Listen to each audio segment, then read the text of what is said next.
Okay, part 2, we had a break and continuing. So the same thing, let's create more if conditions, and if any error happens, let's push it to our error.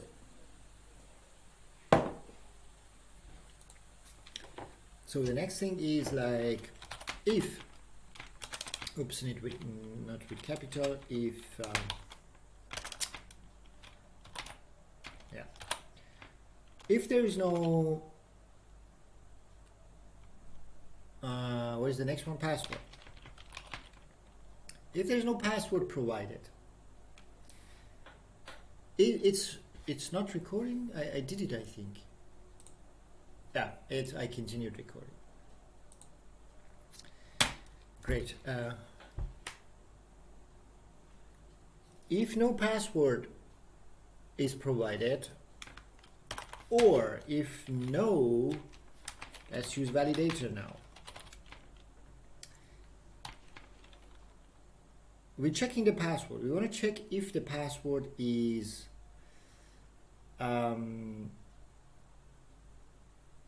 strong, yeah? Or you know what? We wanted to do something else before we go to password. Because what if about the username,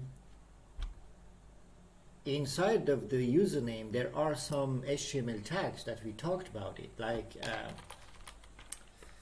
let me just like these things, this and that and this or this or this. We have to also check the username. There is no such things inside. Yeah, let's, before we go to checking the password and so on, let's continue with the if condition of the username. All right, let's read. We can add more if about the username. We need to whitelist, actually. The whitelist that we talked about it, we can say the username can be only in this range. We want it only letters or numbers, or if you have some special kind like question mark and these things. Other than that, we don't want to allow anything else to that. Okay? There is 2 ways of doing that.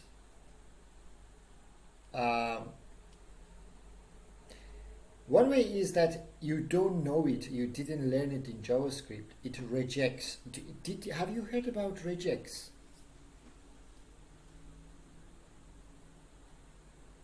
Okay. So Jakub says, I know. Okay. Regex is a very complex thing. Let's just not do it with regex anyway. Let's do it in a normal way. Let's say validate. If not, validator this package dot.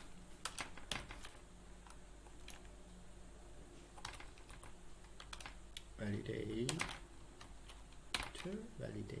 dot. Yeah, we wanna whitelist actually our username, or we wanna just check what characters is inside. I think there is a is white listed or something. Yeah, this one is white listed.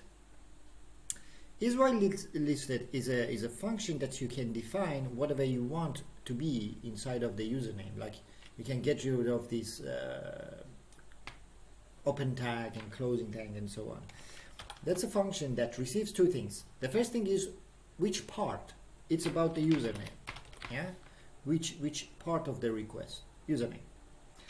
The username, we want to whitelist it with the characters that we want. Let's say the characters that we want is A, B, C, D, E, F, G, H, I, J, K, L, M, N, O, P, Q, R, S, T.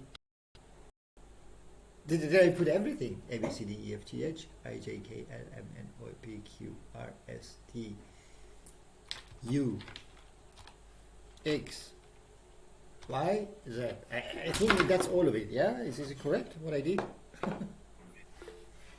Yeah, Okile. I just wanted to maybe give an opinion on that or add something, or I don't know that it makes a lot of sense, but I've also seen, like, for instance, when this kind of stuff is validated. Sorry, outside is a little bit loud. Is that better? What is the better? Can you tell me? My sound outside was Do it vice versa, you mean? Yeah, no. Just saying that I just wanted to say something about this validation. Mm-hmm. In that, I think, like, for instance, what we're implementing here is maybe like really like basic. But the other time I think we applied kind of trim, just in case a user mistypes a word with space in it, something like this. So we could also apply trim like to it. Yeah. The question is, like, if the username, inside of the username there is a space. A space, yeah. So yeah, using like trim, I think, like, we applied that, I think, last week. Yeah, exactly. Something. Yeah, and then I remember we also did something to do with regex with before we did the backend, that would actually apply like maybe a regex. Okay. Regex? How do you call it? Regex or something like that? Some people telling regex, some people telling regex. I don't know which one is better. Yeah, something like that to validate it. I think we tried that one time with Jelly, something like this. Okay. So it can give it like a more solid security. Yeah. Or something like this, sort of just something basic. Yeah, we can do it. Thank you for your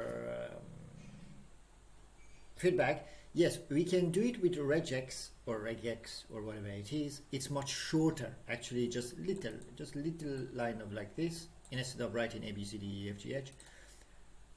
But I would like to show it first in this way, and then later we're gonna change it to maybe regex. Yeah, and then you decide how to do it. And also the next thing is the question about username. You know what?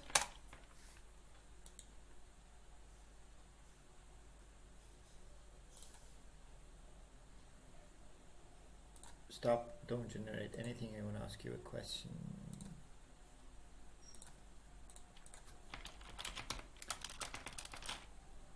About username field in validation or schema, should we trim, and why?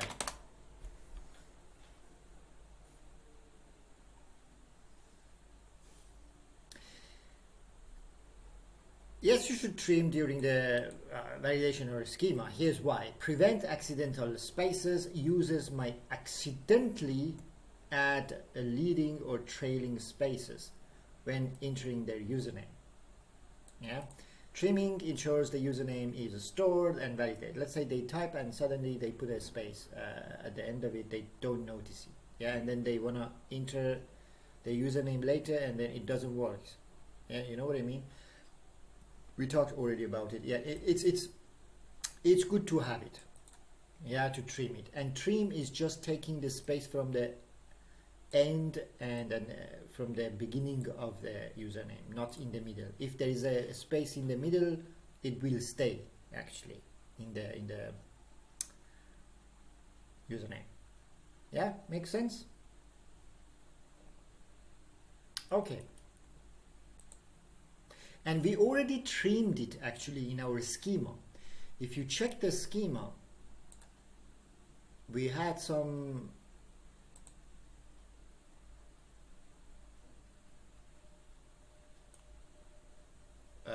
we trimmed it here actually. So you don't need to do it here anyway then. Okay. Yeah. It's good to do it also here, but yeah.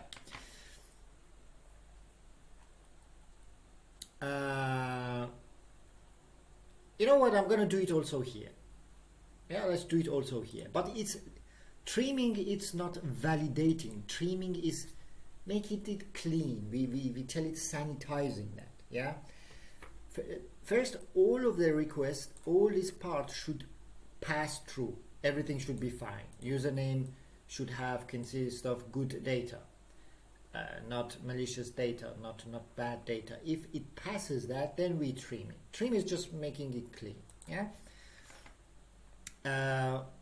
Yeah, and then also you want upper cases, because it's just for the lower cases. So you want A, B, C, D, E, F, G, H, I, J, K, L, M, N, O, P, Q, R,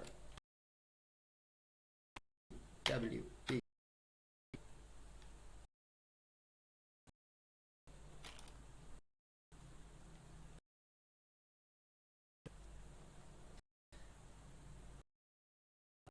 Use the F, G, H, I, J, N, O, P, Q, R, S, T, U, V, W, X, Y, Z. And someone said I missed V somewhere here. A, B, C, D, E, F, G, H, I, J, K, L, M, N, O, P, Q, R, S, T, U, V, X, Y, Z. Okay. Oh, V small. Let me use Alt Z that you can see it here. And we need numbers. Yeah? 1, 2, 3, actually 0, 1, 2, 3, 4, 5, 6, 7, 8, 9. Also we can have dots, let's say you can have comma, you can have question mark. Others, this one, if you want to have. Yeah, let's just keep it like this for now. So this means if it's not whitelisted, whitelist means like if the string of the username is out of these things, it's not whitelisted, like through an error. Okay, so if it's not inside of this list, then I want to prepare an error. So I'm going to say, hey, errors array, come here. I'm going to push a new error there. I'm going to say an object, the field error is again username.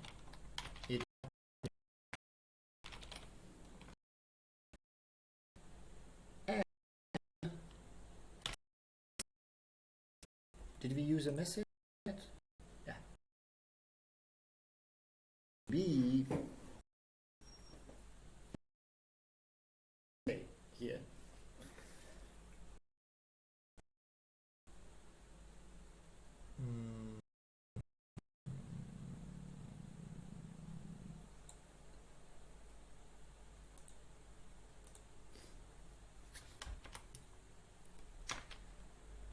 Username has unsupported get like that.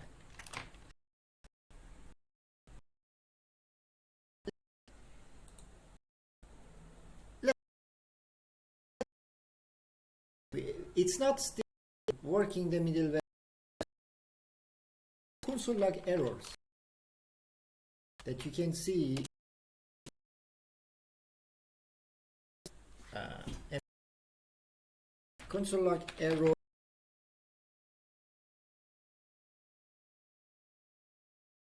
Let's how it gonna work.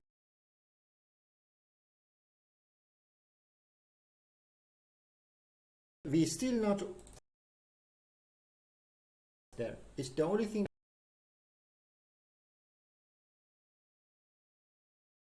Empty. Okay.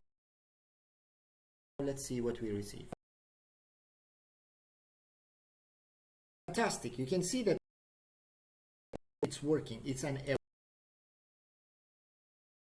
Username 30 characters or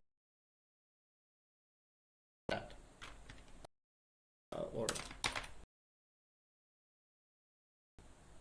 say between 3 to 2 characters. Let's make it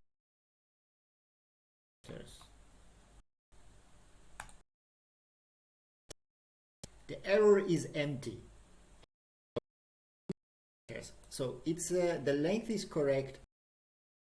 It's whitelisted because we have number there and so on. What if let's test it 20 character, more than 20 character. Let's see. Send. It's outside of the 20 character. It's working. Let's check it with a special character. Let's say this is the username. Someone tries to do something like this. This is a special character that we didn't put it in our whitelist characters. That should throw an error. Fantastic. You can see that. Username field. Username has unsupported characters. So it's working. All the if conditions perfectly working. Does that make sense so far? All right. We're going to continue this the same for the others. So let's do it with the next thing is the password. So the password, if there is no password provided, the is not so later function. I think there is a function is a password strong.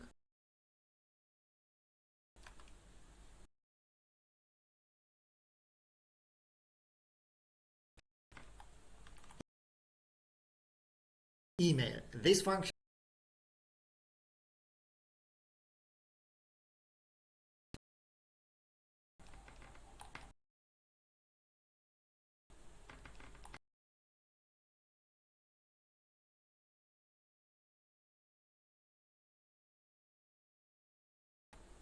is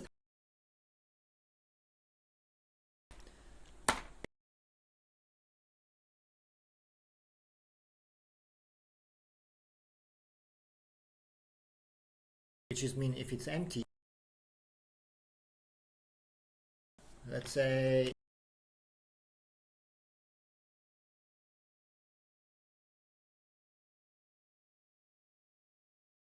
the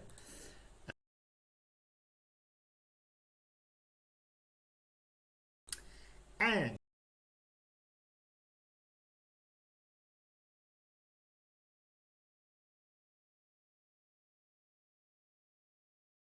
if it has a low, also I think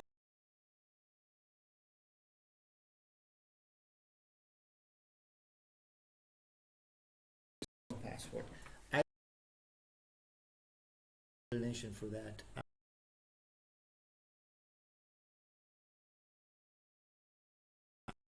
Should it be a The password is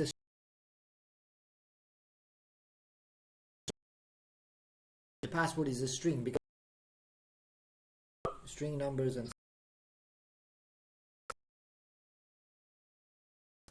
if this inside of it should be uppercase, this one is special character. Yeah, that is considered an let's ask a Copilot that check usually. Copilot, explain. Wait.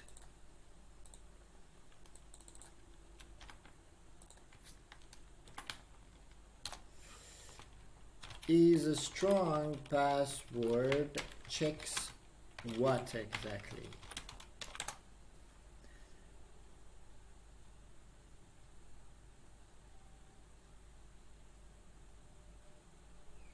Come on, it's too easy. You shouldn't think that much. So it checks minimum length, at least 8 character. It checks it should have one uppercase at least from A to Z. lowercase from A to Z, at least a number between 0 to 9, and some symbols like exclamation mark, that and that, they are allowed. And that, then it considers that as a strong password.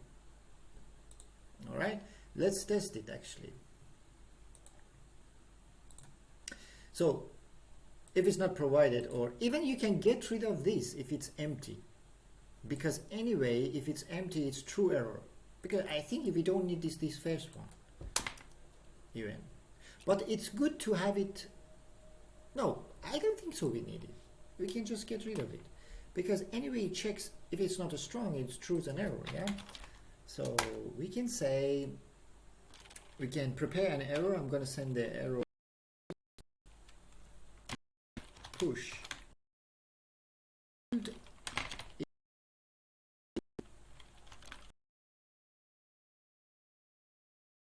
the message. We can say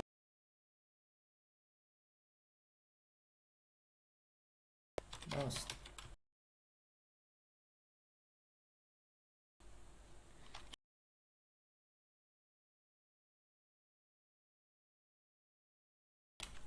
one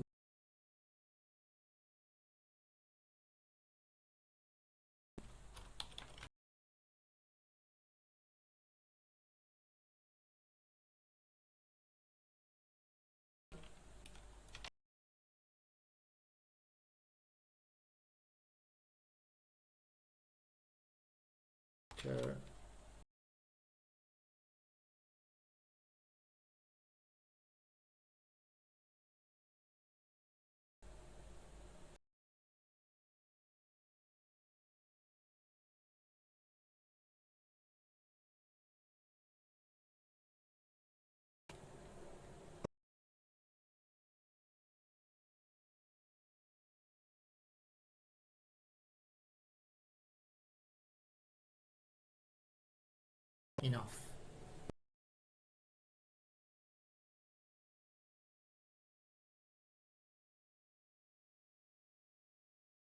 Knows okay.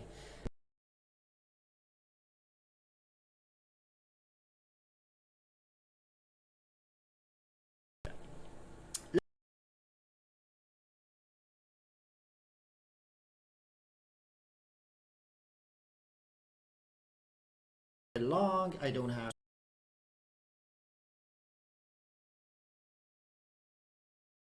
a lot of errors.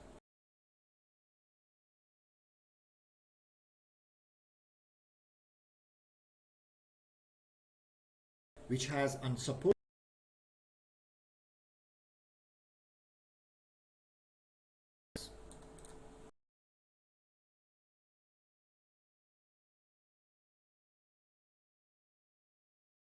One capital and up.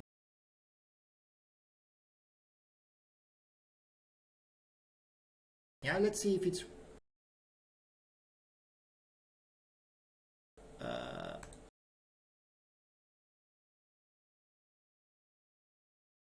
think special character is like or something.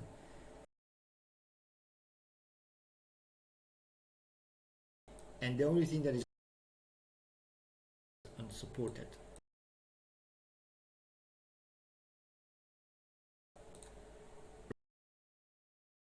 Great.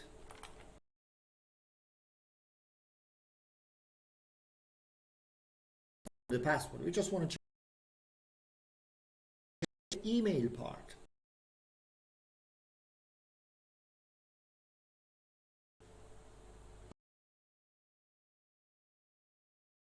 This is very important.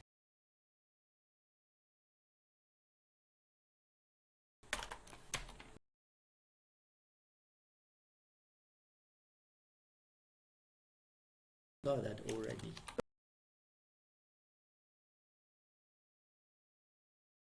Provide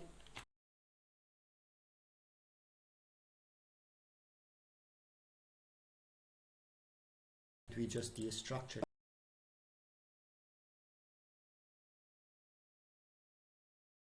how it's checking that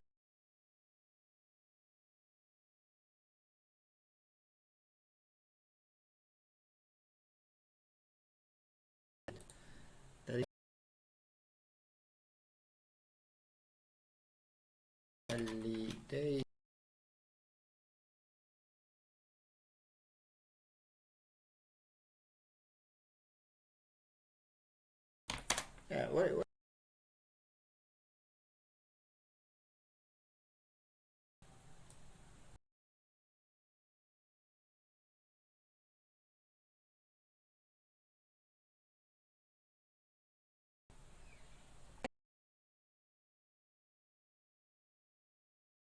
X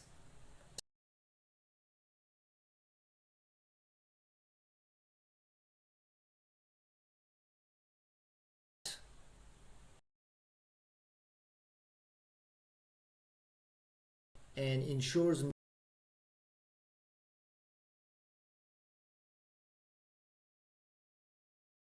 one at least main part, like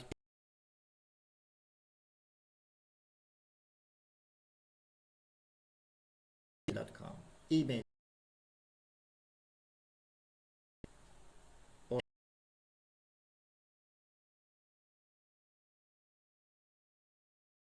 this is gonna pass. It's a fail.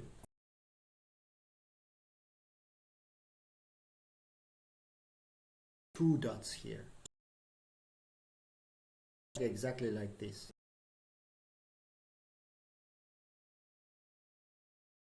And one dot, because I think it's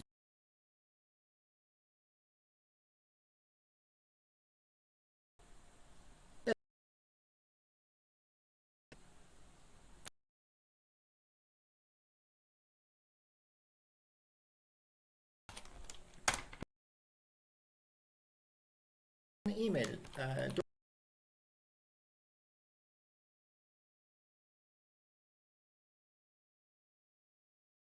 Email, then we want push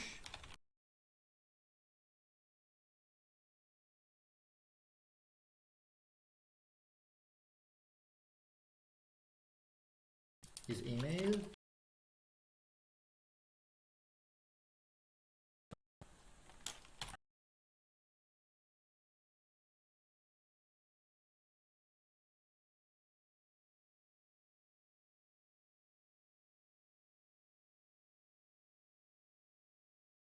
Something like that. Not error, it's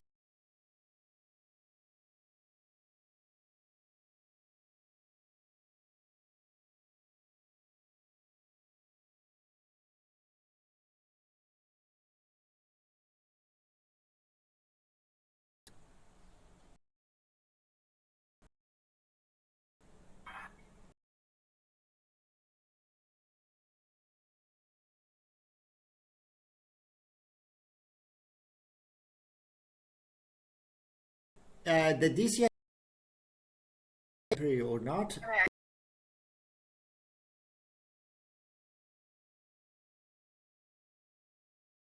You are in the DCI and they but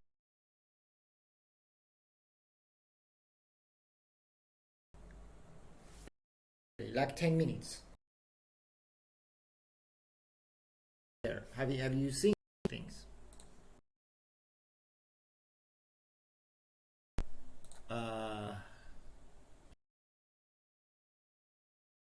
It's good. We can use it also. Yeah. Exactly. So let me.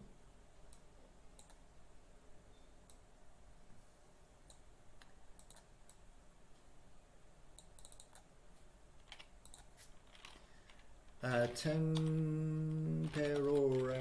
Gmail or email.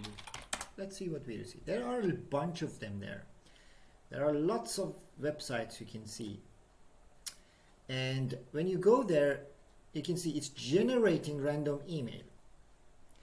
And you can see how it looks like.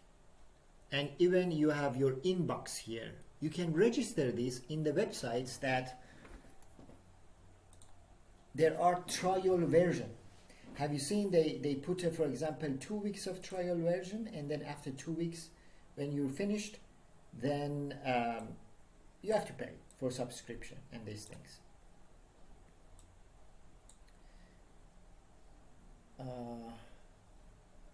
Do you see my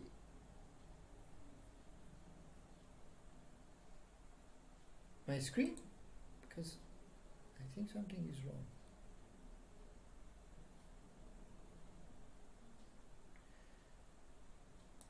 Let me share again.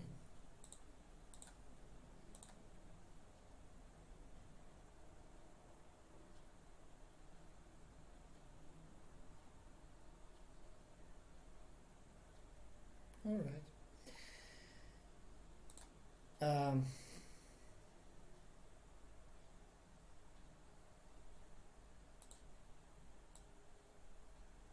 So slow. Oh my god, it's so slow. Okay.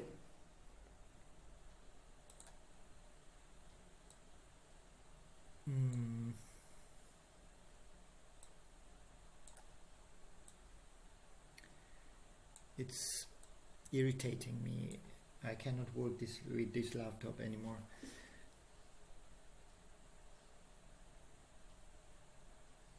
Yeah, this email is generating. Yeah, it's as far as alive that you can even you receive an email. For example, if you register somewhere in a website that they're using trial version, then you can just register with this email, and then they even send you a verification email to that they want to make sure this email really exists. And you have an inbox, you receive the email, you click on it and you activate and say, fantastic, you have 2 weeks of trial version. And then after 2 weeks, when it's finished, you can come, change another email, you receive this email again, you can register to have again 2 weeks more. It's like forever you have that, but every time you have to register with a new email. Does that make sense what I'm telling? All right, but some websites are good that they know, hey, this email is a temporary email, you cannot register with this. How they do it, do you think? How they know it?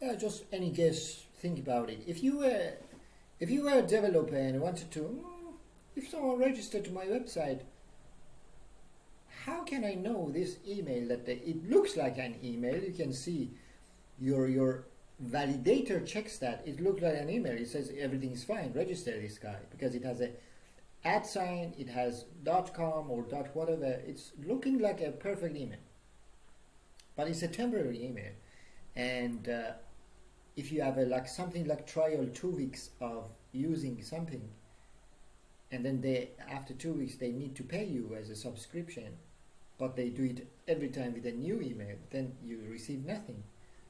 Then how do you prevent this? You know, it's not the part of the thing that we want to do. I just want to explain the theory actually that this happens. There are some ways actually. That one of the ways is that you can have a list of arrays. You can whitelist basically the emails that is coming, and you can have array of, like the whitelist that we did is something like with characters, we did with the username. Also we can have such a whitelist but as an array of this part. And you need to look for the legit email providers like Gmail and I don't know, Yahoo or whatever, I don't know a bunch of them, but you can have search and have a list of email providers that you can have something like this, email providers, and put it in an array. Like when it's end with something like one will be end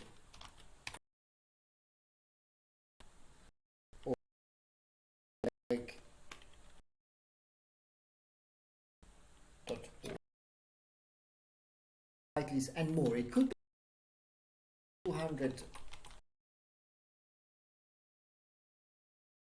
if the email is not inside of this, could be a temporary, then you don't. This is one of the ways. Okay, but there is a very bad problem that you cannot do it with Gmail, because there is recently a temporary Gmail provider. Let me see if it's this one.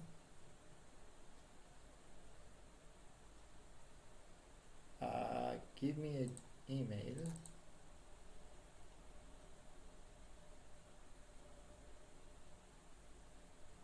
No, it's not. See how it looks. It's obvious that it's a temporary email. But there is one that it really gives, and I use it everywhere, and they don't notice it. It's no one noticed that is a temporary email. Temporary Gmail.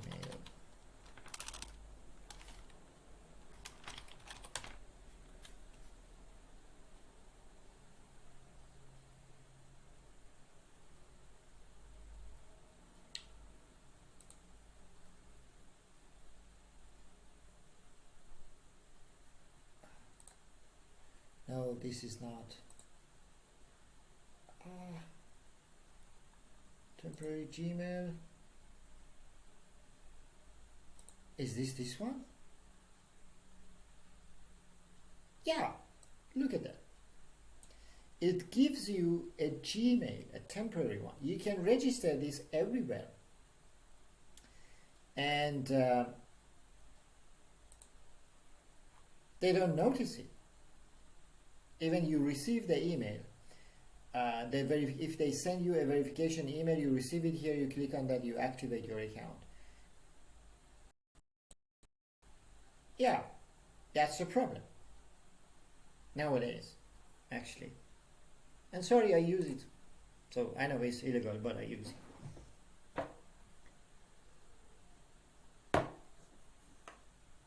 it. Does that make sense what I'm telling, or is just confusing you? I don't know. See no reaction, but yeah, okay, great. Let's go for the if you check the email, let's go for the next one. What we had, it's we check email, username, password, a biography. If the bio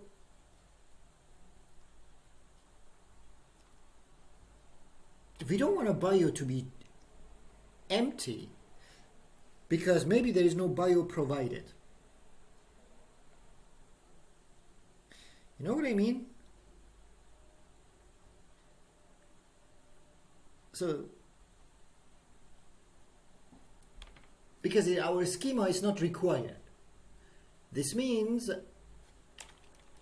I don't care if it's there or not. The only thing that I want to check, if it's there, then it should be the length. Let's control the length. Yeah, so the length validator dot is length. We can use the is length. Did we use is length? The same thing as a username. We can use it. How many can we have about the biography? How many characters?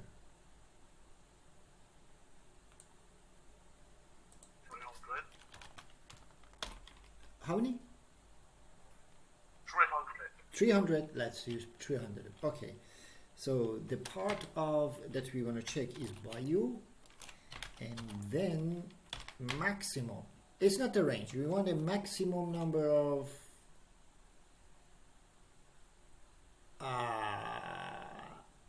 500. Sorry, 300. You said characters.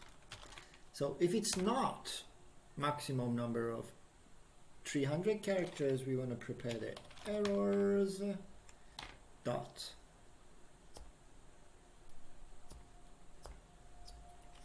push, and then the field is bio, and the message, let's say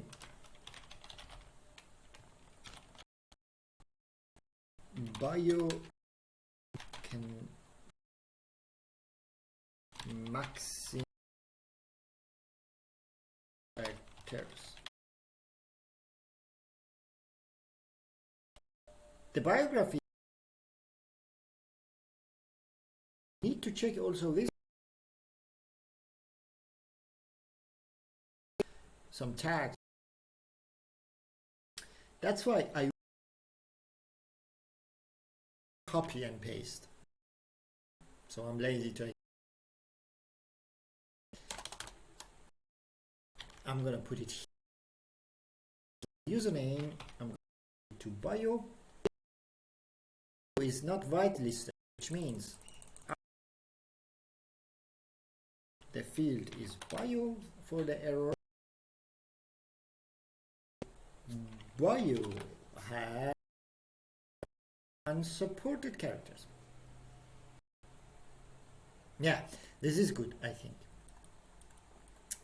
It's a very long if condition. We're checking everything for everyone. I would like to test it. Let's see. How it looks now. Bank. I get a lot of errors. One is username and one is, so the password was fine. And here and here, let me use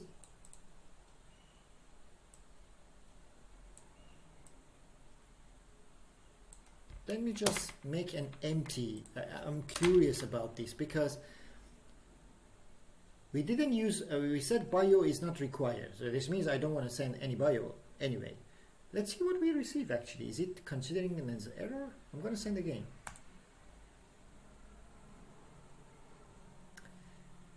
Expected string but received undefined. This is not coming from here.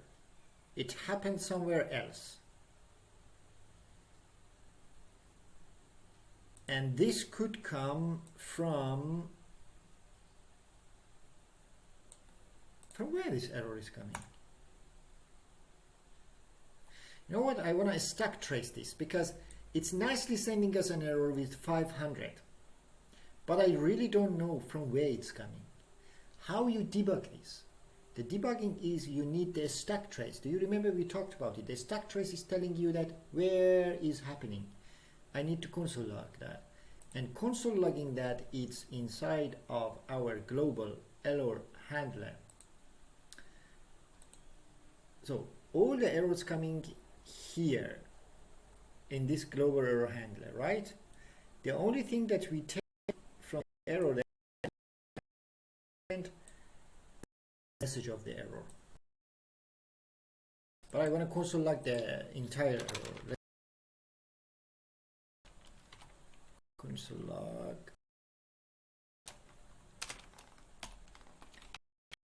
Or let's say entire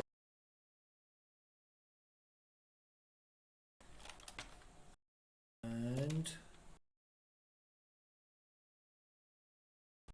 this variable, which is errors coming here.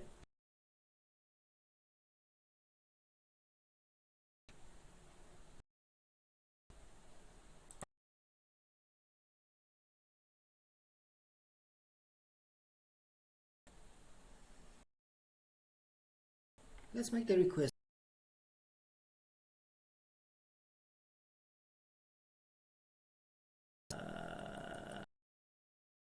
Don't have a bio.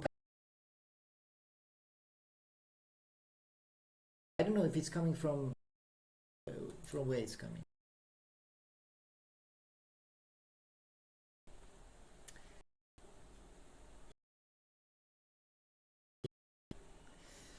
It's coming from, who can say from where it can come? We have a function inside. You can see, you can stack trace that from the bottom to up. You come.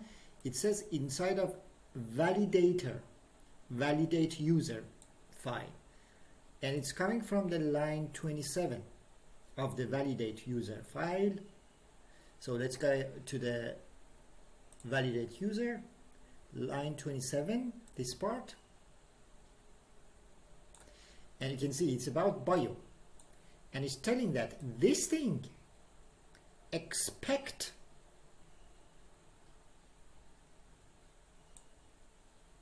a string, like it could be empty string also is fine, but it received undefined because we provided nothing. That's how you stack trace the errors. And do you think how we can solve this? It's undefined because we didn't provide anything. There is a solvable. We can, in our schema, there's two ways. Either you send bio with an empty string anyway, or we can have a default value in our schema. Let's go to our schema. So here we can also have a default value for the schema as an empty string. I think let's test this. So I can say it's not required, but I can say the default, if it's not provided, the default I want to be an empty string. Yeah, we can do such thing. But it doesn't reach the schema. We are still in the if condition here. I don't think so this solves the problem, but let's see. I'm gonna make the request. Yeah, it's not gonna solve the problem because it doesn't reach our schema. It's inside of the if condition in the middleware. We are not still there to see the schema. Then the best way is that you need to make sure when you, although it's not required, it's fine, they can have but an empty string, so nothing. When the request is coming, you have to provide the bio keyword, but make it as an empty string if no one is providing anything. Then this thing is going to solve the problem. Anyway, let's see. Hopefully. Let's make the request again. Bang. Now everything is fine. See? Now it's telling us the part of the username is not supported, the email is not valid, but the bio is empty. We don't care. It's okay. Make sense?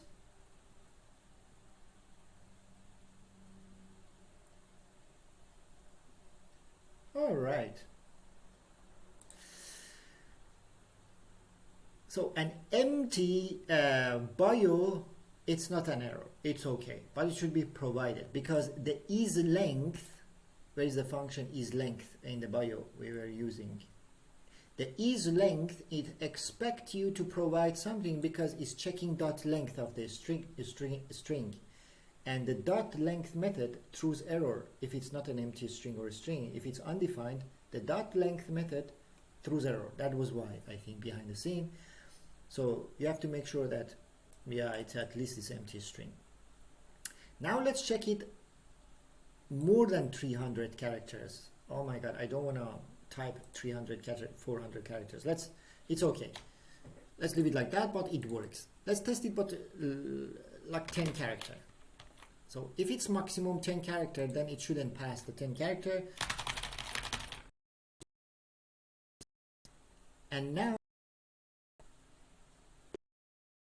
this semicolon also is error because define it as a void instead. Let's see.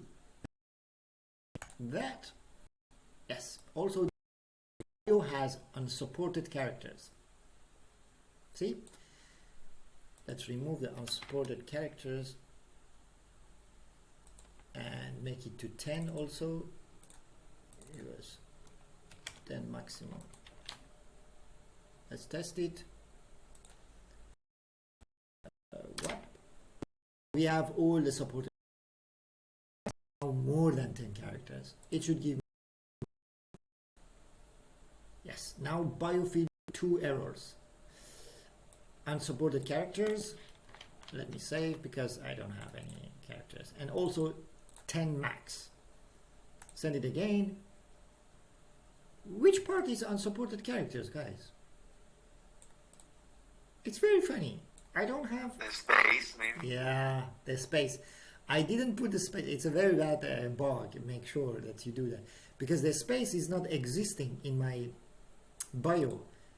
So I'm gonna add a space in it. So this should solve our problem. Let's see.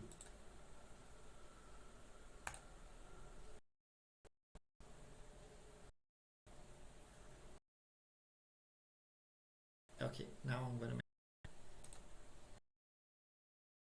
so because the space you have to make sure there is a space there in our whitelist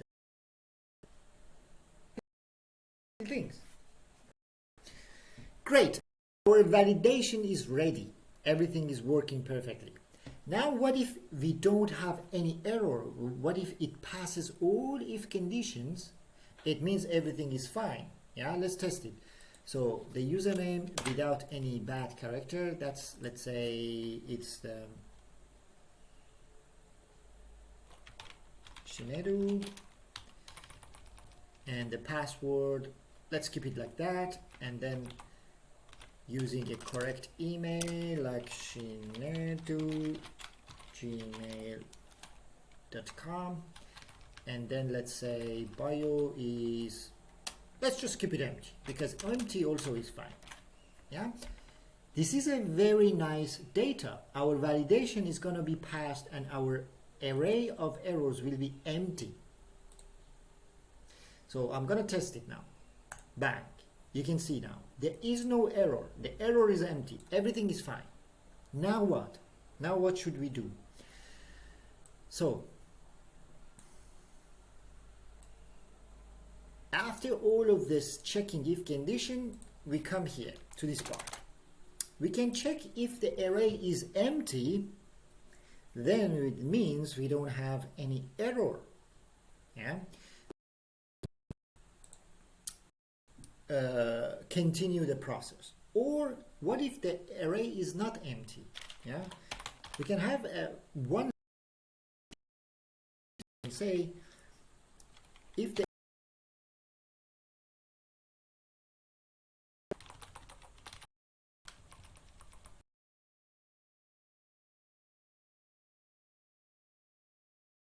if it's bigger than 0,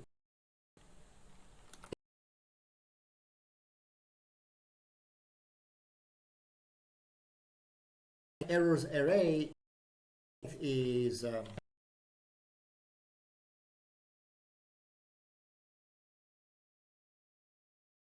so if it's not empty,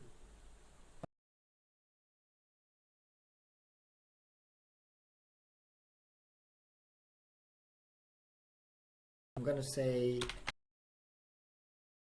I'm gonna send this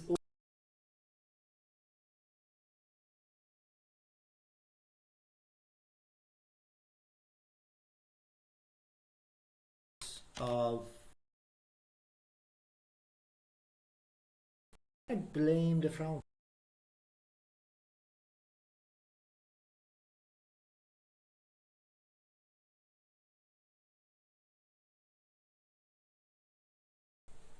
is error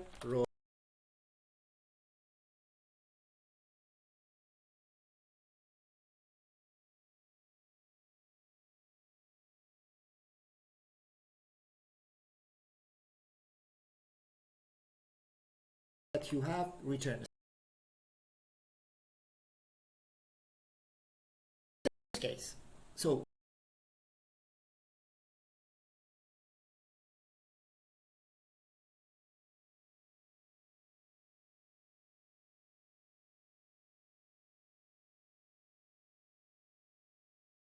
of errors is not handler and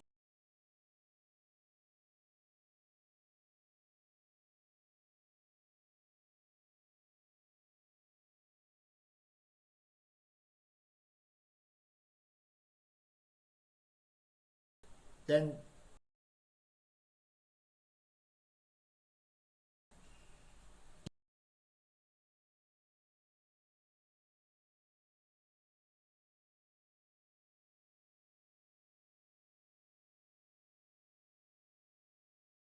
inside errors or error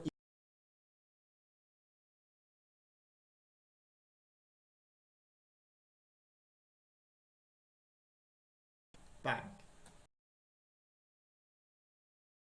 Now we can see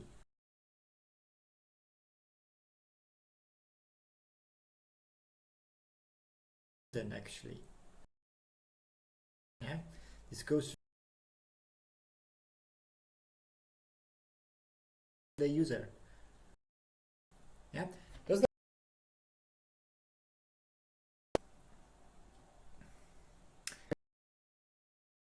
message IP address? What do you mean by that? It was way earlier about the temporary emails. Yeah, you cannot understand it about the IP address is just the location from where it's coming, the request, yeah? Yeah, but sometimes when you spam the same website from the same IP address, they tend to restrict the traffic from it. It could be. Yeah, you're right, actually. But you need to know the IP address of these temporary email providers, so to say, which IPs they use, and then you can block that. It's a lot of work actually, but yeah, it's possible.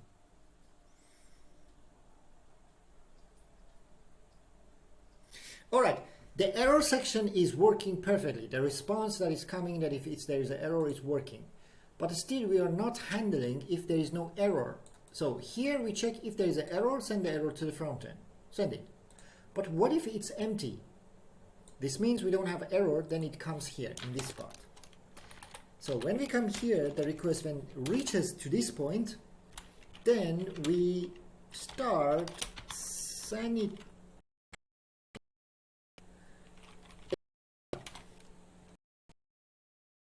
So the sanitation, what does that mean? Our data before saving it to the data. We have an email that we want to sanitize email. Okay, we want to normalize email, so to say. What does that mean? Sometimes when they register, they have such an email. Let's say J plus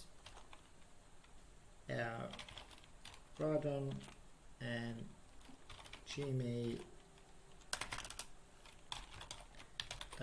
Such an email exists. It's totally fine. It has no problem with that. But this is bad if you want to save it in the database in this way. You want to normalize it. You want to normalize it in this way, like you want to convert it. You want to get rid of these all characters plus and so on. It should look like something like that.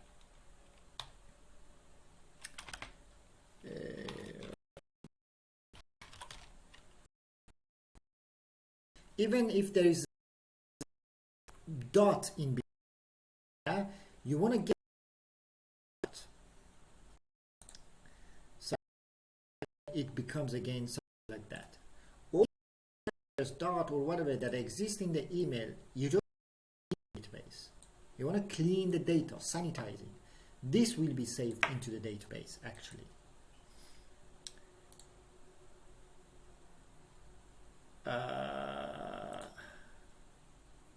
Let's use Copilot also for more explanation. Normalizing email, like sanitization. What does it do? Can you have some example?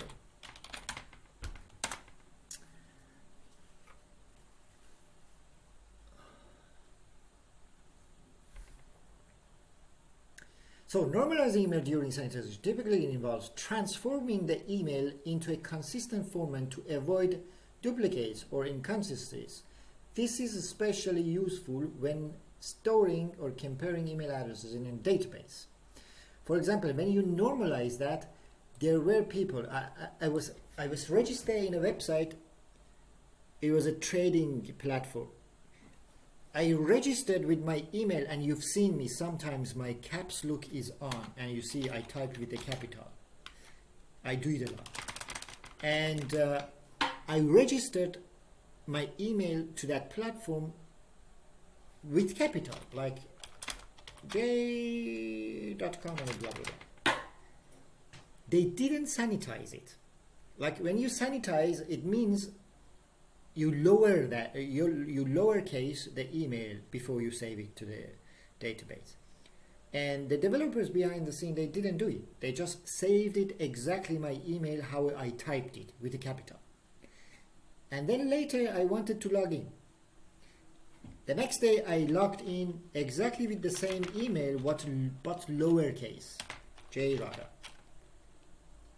It didn't let me in. And it was telling me a message, this email doesn't exist. We don't have, we don't have such a user. That's bad. And because I knew it could be sanitization, it could be they didn't do this, I tried it with capital and it worked. And that's exactly what you need to do. You need to normalize the email before you save into the database. When you normalize the email, if they type the email something like that, like with capital, then later when they want to log in and they use something like this, they won't be logged in. So you want to make sure that everything is lowercase. Whatever they type doesn't matter. Just the stupid user, doesn't matter what they type. Just make it to lowercase. So the normalizing email, this is one of the things. We're going to trim it. This is one of the ways, and removing all the dots. So something like johndoe@gmail.com, when we normalize that, it will be something like this. The dot is gone in the email. Or if there's a plus inside, it will be just going away. Okay? Or the plus goes away, whatever also comes after that. So it will be saved something like this in the database. And how we use it? We use the validator normalize email. Behind the scene, it's gonna all of this automatically for you. Yeah, just this line. Does that make sense? The normalized email. Fantastic. Let's do it. So this means after successfully the request passing here and no error, then let's normalize the email. So we email body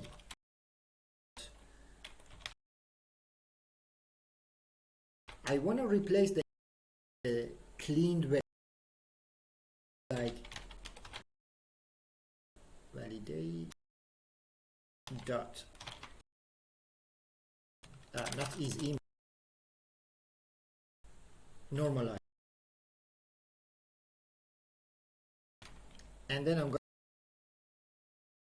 for the email that we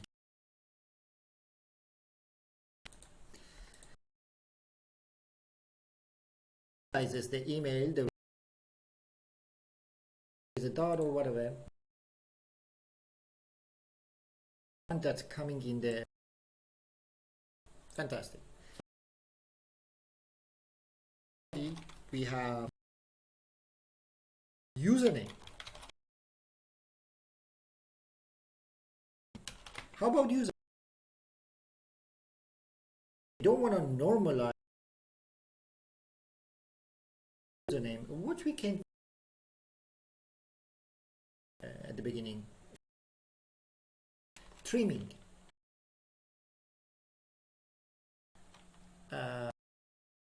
Validate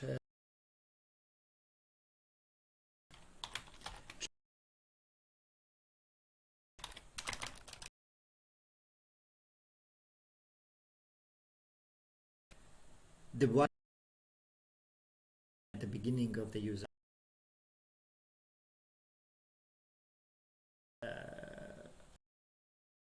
The next thing is, what about biography? With the biography,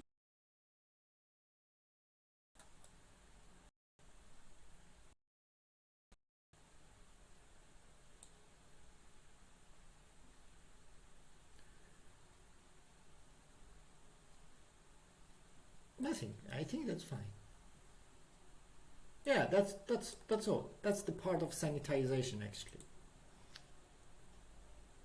So when we replace it with the normalized email, when we replace the username that is trimmed with the one that is coming in the request, then what is here then? Who can say, what is this? One word we want to write here.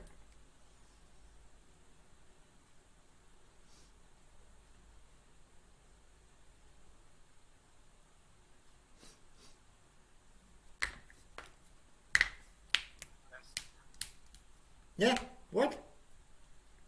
Nest. Next. This means everything is fine. I checked everything. I sanitized whatever it was.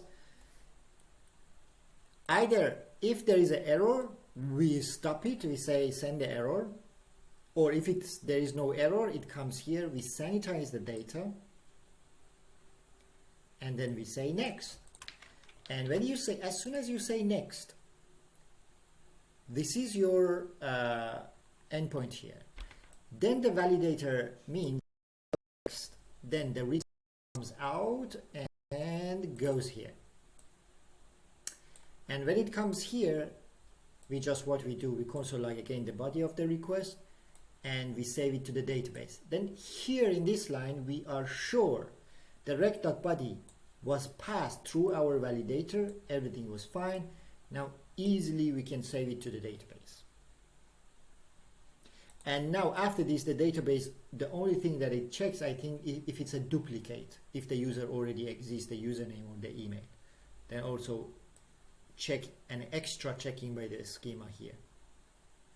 Let's test it.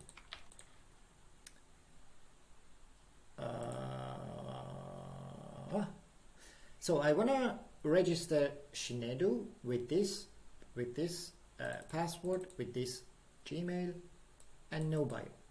The password is not strong, definitely error. Bang. 2 fields of error, password and email. Email is not valid. Fantastic, who can say that? Because we don't have a gmail.com. And let's make the password strong. I want to use exclamation mark. So everything seems fine. It should go now to be registered. Send. Bang. Fantastic. 201 created. Shinedu. With this password, this is this, and this is this. No error. Every validation works perfectly. I want to show you what if the Shinedu's Gmail is something like Shinedu plus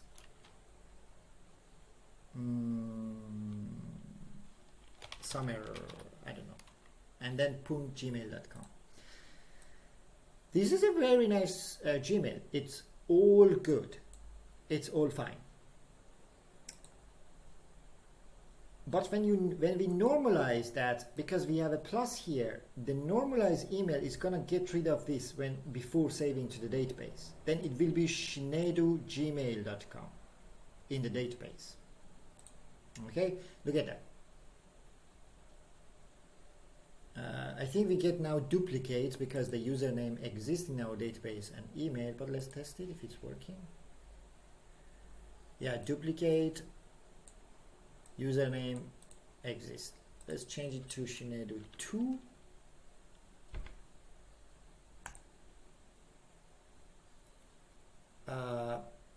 Yeah, you see that. It's trying to save into the database, and now it says we have Shinedu already in our database. That's a good thing about normalizing email, because this thing is considered as Shinedu when you are building Gmails. When you are building a Gmail in a real world and you use plus and whatever after that, behind the scene it's like you are building something like that, Shinedu. And because normalizing the email is getting rid of that before saving to the data, then it means like someone with this Gmail already installed, then it means this is existing there. Okay. That's what the normalized Gmail does, so to say, and normalized email does. Yeah. Or what if we have the email is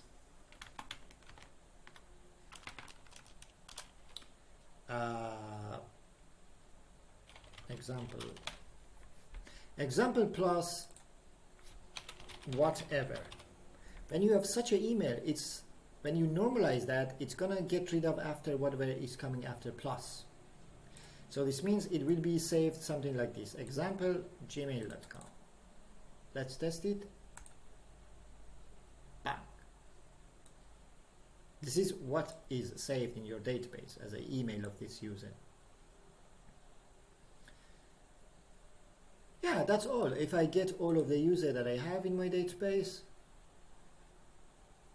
we have Osama with bad data, which was at the beginning, and then after adding this middleware, we have 2 users database. That makes sense? Is it clear what we did? All right, fantastic. That's how you build a middleware to validate your input. You can have other middlewares for validating other parts. Let's say you want to validate a product that is coming. I don't know. You can have, but mostly, most of the validation is coming for when a user is registering. You have to think about this. Everywhere in your data, in front end, you have an input that the user can type, and it goes to your backend. That's the part that you have to validate it first before saving it in the database or doing anything. All right. So one of the main parts that is the registration part, that we can handle it in this way. All right, successful, and we are almost on time.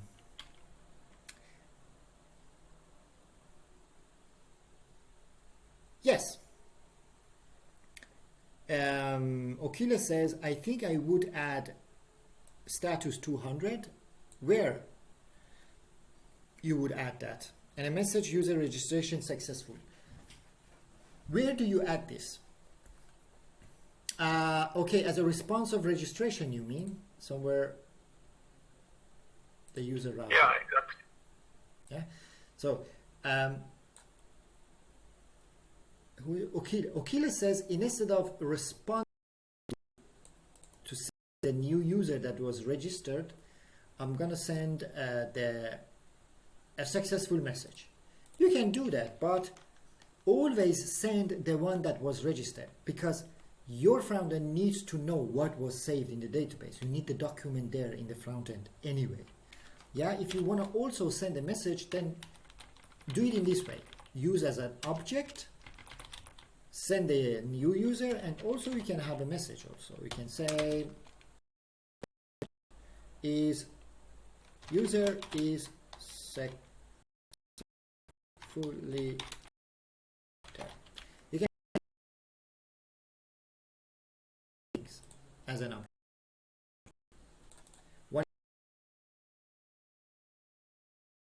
The next thing is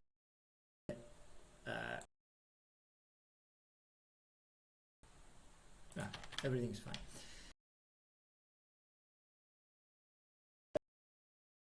You will see how it's now the response. Shineru 3 and gmail.com with bio and the best dev. Let's bio must contain maximum 10 bio. It's let's change it. It was as a testing that. Where is it? Not 10, 100. And also the